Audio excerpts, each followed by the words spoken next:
Felipe Luiz dá de maluco e mexe loucamente na escalação, Pedrão. Vamos falar sobre isso. Hoje é dia de Flamengo e Bahia. Bahia e Flamengo diretamente do estádio da Arena Fonte Nova. Vamos comentar sobre tudo da partida, várias outras notícias do Flamengo. Você que tá aí, dá aquela moral de sempre, se inscreva no canal, meu filho. Botão aqui embaixo, inscrever-se, aciona o sino da notificação. Deixa o teu like, toca aí, meu parceiro, minha parceira.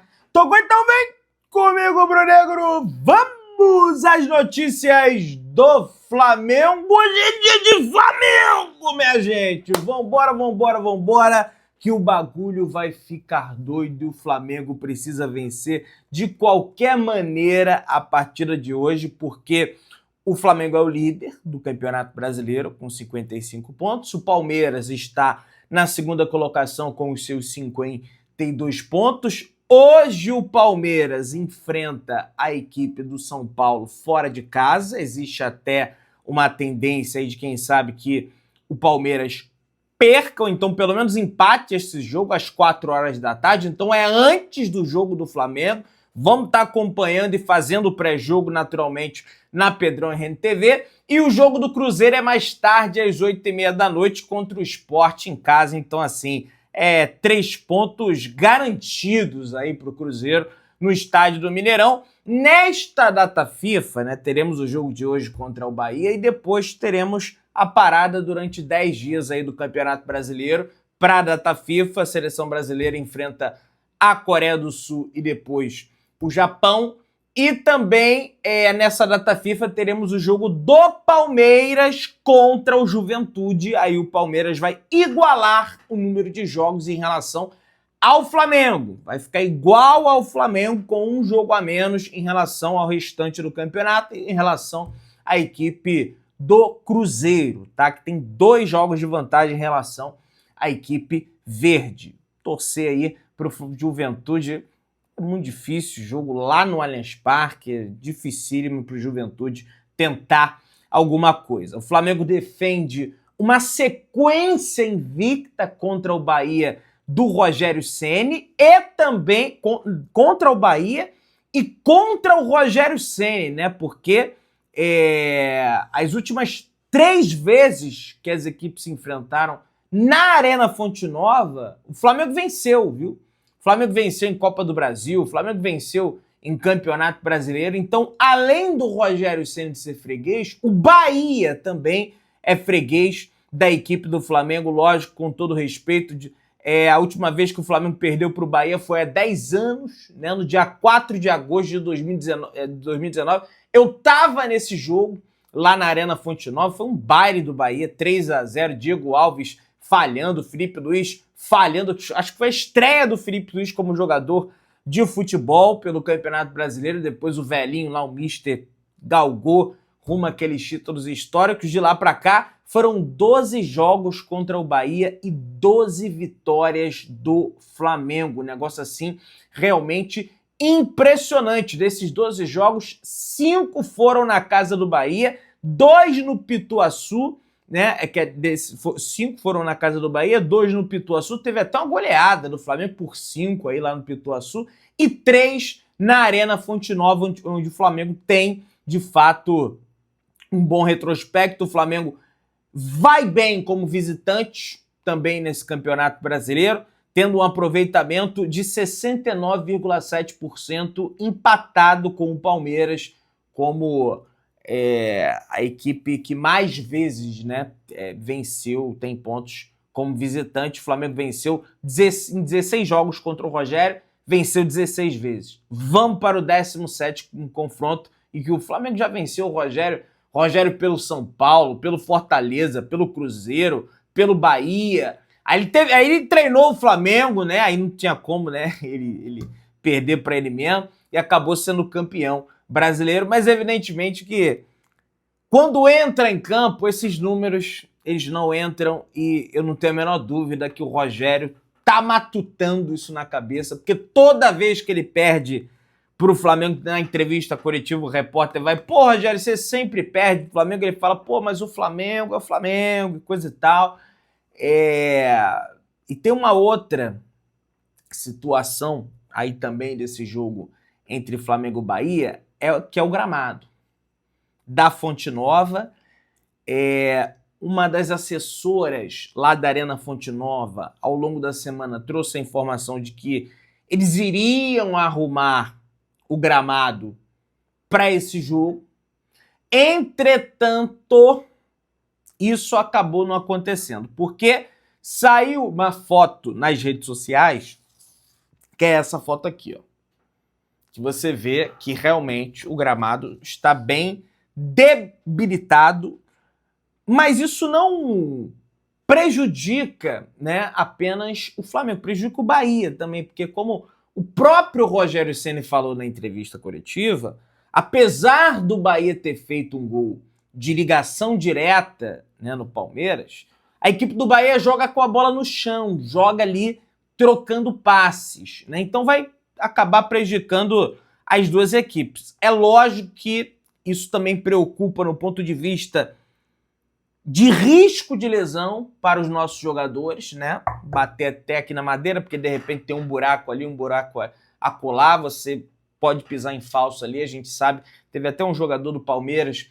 que se lesionou e o Palmeiras atribuiu essa lesão à questão do gramado, então realmente espero que não ocorra nada em relação a isso. São duas equipes ofensivas, o Bahia do Rogério Ceni é uma equipe que gosta de ter a bola e o Flamengo do Felipe Luiz também é uma equipe que gosta de ter a posse de bola, né?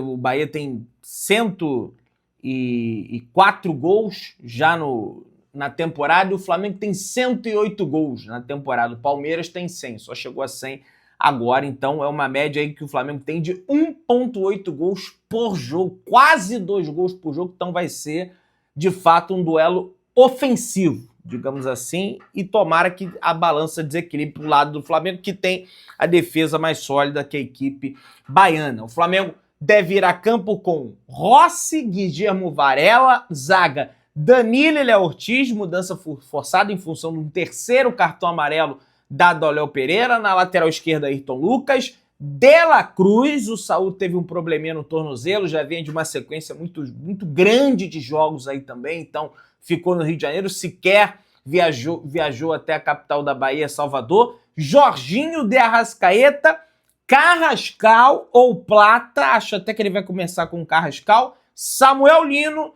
e Pedro. Esse é o provável time do Flamengo. Algumas pessoas dizem que, na realidade, no lugar do De La Cruz, quem vai entrar vai ser o Alan, o que eu considero um erro, que eu acho que tem que dar dinâmica, ofensividade para esse meio-campo do Flamengo. Vai estar jogando contra uma equipe ofensiva também, é verdade, mas, cara, todo mundo ataca, todo mundo defende.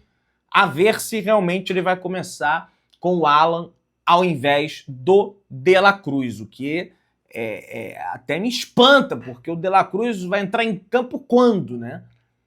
Já estamos no mês de outubro, entrou em setembro, já está na hora de entrar em outubro também, já é dia 5 de outubro, daqui a pouco estamos em novembro, final do ano aí, e o cara não entra, né? Pelo menos eu penso dessa maneira. O Bahia, meus amigos, simplesmente tem 13 desfalques. Pois é, e uma pancada aí em função de suspensão. O Flamengo tem 2, na realidade 3, se a gente for botar aí o Eric Pulgar, o Flamengo não tem o Alexandre, não tem o Léo Pereira, suspenso, terceiro cartão amarelo, e o Eric Pulgar está se recondicionando fisicamente. O Bahia não tem Eric Pulga, lesão, João Paulo, lesão, Ramos Mingo, lesão, Canu, lesão, Caio Alexandre, transição, o Canu está em recondicionamento físico, Eric, transição, Juan Pablo, transição, Luciano Juba, suspensão, Gabriel Xavier, suspensão, Rodrigo Nestor fez o gol no Flamengo naquela final da Copa do Brasil de 2024 pelo São Paulo, que ele nunca mais vai acertar na vida dele. Aquele chute, suspensão também no Rodrigo Nestor, Sanabria, suspensão e Santiares, suspensão. Então, cara, além de todo o retrospecto que o Flamengo tem positivo contra o Bahia, contra o Rogério, e apesar disso também não entrar dentro de campo, o Bahia tem 13 desfalques, meus amigos. Desfalque a dar com pau. O Nicolas Acevedo deu entrevista abordando esses desfalques, o jogador do Bahia falou o seguinte: sabemos que temos muitos desfalques, jogadores importantes, mas temos um elenco grande, qualificado, os que estão disponíveis têm capacidade de jogar. Vamos com confiança, seguindo o plano de jogo, com o apoio do torcedor, acredito que podemos alcançar um bom resultado, disse o Acevedo, não é Azevedo, como a gente vê aí comumente, é Acevedo, disse ele, jogador da equipe do Bahia. Quem apita hoje é Rodrigo José Pereira de Lima, um dos piores árbitros que a gente tem aí na CBF. Bandeira número 1, Bruno Bosquilha do Paraná. Bandeira número 2, Nailton Júnior de Souza do Ceará. Quarto árbitro, José Mendonça. E no VAR, Wagner Riuei, um dos piores aí também, infelizmente, que a gente tem no VAR da arbitragem brasileira. Esse Rodrigo José Pereira de Lima deu um pênalti assim bizarro numa partida entre Internacional e Corinthians na casa do Internacional, no final do jogo, que traz indícios de que ele pode ser um árbitro caseiro, que é ruim para nós hoje, porque estaremos jogando lá na Arena Fonte Nova, que certamente estará lotada de torcedores do Bahia. Sempre que o Flamengo vai jogar lá, enche, né? Todo lugar que o Flamengo vai jogar enche. Não só a torcida visitante do Flamengo, que é enorme, mas o torcedor mandante gosta de ir no jogo também contra o Flamengo. O Rodrigo José Pereira de Lima, eu não tenho a menor dúvida que ele vai acabar tirando os jogadores por suspensão, se tiver alguém pendurado, para o jogo contra o Botafogo, porque ele é um dos árbitros do futebol brasileiro que mais aplica cartões amarelos. Só no Brasileirão de 2025 ele apitou 10 jogos e aplicou 56 cartões amarelos, resultando numa média de 5,6 cartões amarelos por jogo. Então o cara dá mais de 5 cartões amarelos por jogo, que é uma média assim altíssima. Eu peguei também a média, ele apitou 10 partidas. A média de faltas do senhor Rodrigo José Pereira de Lima, e você pega aqui, são 300, eu tô falando da Série A, que eventualmente ele pode apitar da Série B. Ele apitou 332 faltas, tá? Totalizando uma média de 27 faltas por jogo, cara. Um negócio assim realmente impressionante, né? Falta pra caramba, então é aquela história de picotar o jogo do Flamengo, como a gente viu o senhor Ramon Abate-Abel protagonizar no jogo contra o Cruzeiro. Aliás, eu contei, com 17 minutos de jogo, nós já tínhamos 4 cartões amarelos na partida. 17 minutos do primeiro tempo, né, cara? Você vê que o jogo entre Flamengo e Cruzeiro foi um jogo mais intenso, mais corrido. E aí o árbitro ele faz de tudo para paralisar. O próprio Flamengo soltou nas redes sociais que teve menos de 50 minutos de bola rolando, ou seja, um tempo inteiro de bola parada, o que prejudica absurdamente o Flamengo nesse confronto contra o Cruzeiro, que buscava ali o gol, porque estava jogando em casa, né? O Cruzeiro estava abraçando ali o empate, carregando o empate para casa, um pontinho. Inclusive a torcida depois saiu até comemorando. Vamos ver como é que vai ser a atuação desse rapaz hoje. Como eu disse, a equipe do Bahia é uma equipe de posse, de ter a posse de bola, mas se precisar de uma transição rápida, também é capaz de fazer, o que, no meu ponto de vista, é uma das grandes falhas do trabalho do Felipe Luiz no Flamengo, talvez em função da característica do elenco. O Flamengo é um time lento, né, nessas transições, vai ter espaço para isso hoje, tendo em vista que o gramado da Arena Fonte Nova é uma porcaria, né, tá uma porcaria, essa ligação direta, esse passe longo, pode ser uma das armas para o jogo. E acho que o Flamengo poderia aproveitar, porque o Rogério Ceni não vai se abdicar em atacar o Flamengo pelo estilo de treinador que a gente conhece, que ele ainda mais jogando em casa com a maioria da torcida a favor dele, né? Diferentemente do Cruzeiro, que é uma equipe mais de transição, é uma equipe mais de posse. O Bahia, e a gente vai ver isso dentro de campo, venceu o Palmeiras recentemente, mas não é por conta disso que vai ganhar do Flamengo também, tá? Enfim, vamos torcer para que dê tudo certo. Desafio do VAR pode ser implementado no futebol brasileiro a partir da próxima temporada. Um treinador terá poderá pedir até 2 desafios por partidas no VAR na próxima temporada. Igual o desafio que tem no vôlei, no tênis. Não concordo com essa marcação, quero ter o desafio aí, quero que o árbitro vá lá no vídeo para ele checar isso aí. O treinador ele teria esse poder. Eu sou totalmente contra isso. Por quê? Eu vou explicar. A gente já tem um futebol brasileiro que para o tempo inteiro, uma arbitragem no VAR extremamente intervencionista. Existe até o estudo por parte da CBF de colocar profissionais no VAR internacionais que não são brasileiros, porque naturalmente eles são menos intervencionistas do que os nossos VARs, é assim que se fala, do que os nossos árbitros de vídeo aqui do futebol brasileiro. Então, eu acho que isso aí, sinceramente, não daria certo. A não ser que vai pausar o tempo, aí também a partida vai levar 4, 5 horas, né? Vai ser uma verdadeira loucura. A grade da televisão vai ser toda transformada. Gustavo Zupac fala um absurdo contra o Flamengo. Olha só, cara, olha só. Vamos ver aqui. A presidente do Palmeiras está coberta de razão e ela é uma figura extremamente necessária para o nosso futebol porque ela é basicamente a única que peita o Flamengo. A gente tem informação de bastidores de que a Leila também foi a única a peitar o ex-presidente Rodolfo Landim nas primeiras negociações na Libra em questões que eram de interesse mais comum em detrimento ao interesse individual do Flamengo. A Leila é corajosa a esse ponto. Por isso, ela é muito necessária para o futebol brasileiro. Ou, como a gente diz aqui no Rio de Janeiro, Gustavo Zupac, o senhor é um fanfa. O senhor é um fanfarrão. Com todo respeito, o senhor é um fanfarrão. Falar uma história dessa, porque o que a Leila Pereira faz não é nada mais, nada menos do que o Eurico Miranda fazia nos anos 90. Ela está agindo como se fosse um dirigente à moda antiga, com bravatas, verborragias, que ela sabe que as massas que não torcem para o Flamengo vão abraçar, está naturalmente colocando uma imagem má no Flamengo, sabendo que não deliberadamente, mas inconscientemente, isso pode fazer com que os atores do futebol brasileiro, e eu coloco a arbitragem aí dentro também, cresça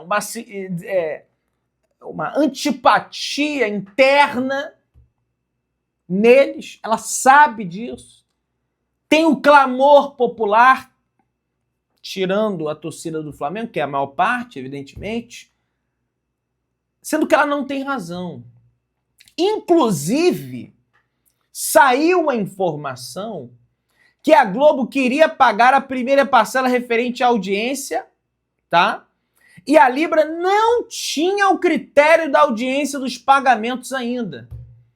A emissora teve que solicitar à entidade o critério da audiência para que fosse feito o pagamento. E quando se fala que o Flamengo está asfixiando os clubes em função dessa liminar que o Flamengo entrou na justiça, na realidade só está retido o pagamento referente aos 30% de audiência. Os outros 70% que não são de audiência, são desempenho esportivo e distribuição igualitária, foram pagos. Aliás, existem ilações até mesmo contra a Justiça do Rio de Janeiro, de tá vendo? É a Justiça do Rio de Janeiro, é claro que vai a favor do Flamengo. Quando você vê lá atrás e várias decisões da Justiça do Rio de Janeiro foram contrárias ao que o Flamengo solicitou. Na época mesmo da reestruturação, com o Eduardo Bandeira de Mello à frente, junto com o Landim, com o BAP, enfim. Completo absurdo, né? Você que tá aí, dá aquela moral de sempre, se inscreva no canal, aciona o sino da notificação, deixa o teu like e tamo junto, saudações de rubro-negras.